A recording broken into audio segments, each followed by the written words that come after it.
தேவையில்லாத செலவுகளை அதிகம் செய்வது ஆண்களா பெண்களா, எதற்கெல்லாம் செலவு செய்கிறார்கள் என்று மக்கள் குரல் பகுதியில் எழுப்பப்பட்ட கேள்விக்கு ஆம்பூர் மக்கள் தெரிவித்த கருத்துக்களை பார்க்கலாம். ஆடம்பர பொருளும் சரி, அலங்கார பொருளும் சரி, பெண்கள் தான். ஒரு பண்டிகை காலத்திலயும் சரி, அவங்க தான் அதிகமான செலவு பண்ணுவாங்க. ஆண்களுக்கு அதிகமா ட்ரெஸ்ஸும் அவங்க அதிகமா லைக் பண்ண மாட்டாங்க, எடுத்துக்க மாட்டாங்க. ஒரு பேண்ட் சட்டை, மிஞ்சி போனா ஒரு வேட்டி சட்டை, ஒரு துண்டு, ஆண்கள் அதோட முடிஞ்சு போகுது. ஆனா பெண்கள் எல்லாம் பாத்தீங்கன்னா ஏகப்பட்ட அந்த பிளவுஸ்ன்றாங்க, ஏதோ இருக்குதுல்ல, அந்த அலங்காரம் வைக்கிறதெல்லாம் அதுலயே பார்த்தா நகை அது இதுன்னு சொல்லிட்டு பெண்கள் தான் அதிகமா செலவு பண்றதுங்க. பெண்கள் கொஞ்சம் அதிகமா செலவு செய்வாங்க. ஃபார் எக்ஸாம்பிள் பாத்தீங்கன்னா, நார்மலா துப்பட்டா எடுக்க தான் போவோம். ஆனா அதுக்கு ஆடான சில விஷயங்கள் நாங்க வாங்க ஆரம்பிச்சிருவோம்.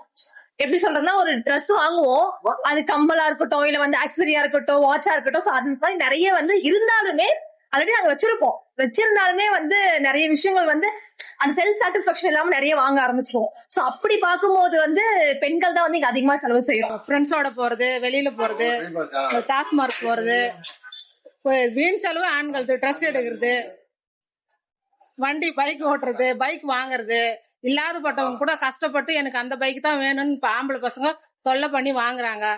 அவங்க பேரண்ட்ஸால அதை வாங்கி கொடுக்கவே முடியாது. ஆனா அந்த வண்டி தான் வேணும்னு கேக்குறது ஆண்கள் தானே. பெண்கள் அட்ஜஸ்ட் பண்ணி தானே போறோம் எல்லாத்தையும். ஒரு துணி கடைக்கு போனா கூட 5000 10,000 எடுக்கிறாங்க. ஆண்களை விட பெண்கள் அதிகமா போயிட்டு இருக்கு. எங்க குடும்பத்துல பாத்தீங்கன்னா குடும்ப செலவினங்கள் தவிர்க்க முடியாத காரணத்தால ஏகபோகமா போயிட்டு இருக்கு. ஒரு சண்டே டைம்னா வாரத்துல ஒரு நாள் அவங்க போய் வெளியே சந்தோஷமா இருந்தாகணும். அவங்க செலவு பண்றது அவங்களுக்காக தனிப்பட்ட செலவு தான், தனிப்பட்ட சொந்த செலவு தான். எங்களுடைய செலவு அப்படியெல்லாம் கிடையாது. நாங்கள் இப்போ ஒரு மேக்கப் திங்ஸ் வாங்கணும், எங்கள் வீட்டில் இருக்கிற பிள்ளைங்க யூஸ் பண்ணுவாங்க. நாங்கள் சேரி வேணும், அடுத்தது எங்கள் பிள்ளைங்க கட்டும். நாங்கள் அழகாக இருந்தால் மட்டும்தான் வீட்டோட ஆண்கள் பெண்களை நல்லா வச்சிருக்காங்கன்றதுக்கு ஒரு அடையாளமே நாங்கள் தான். மக்கள் குரல் பகுதியில் ஆம்பூர் மக்கள் தெரிவித்த கருத்துக்களை பார்த்தோம்.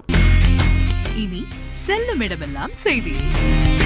தந்தி டிவியின் வாட்ஸ்அப் சேனலை ஃபாலோ பண்ணினா செல்ல இருக்கும் இடமெல்லாம் செய்தி. இதோ QR கோட் இப்பவே ஸ்கேன் பண்ணுங்க, ஃபாலோ பண்ணுங்க.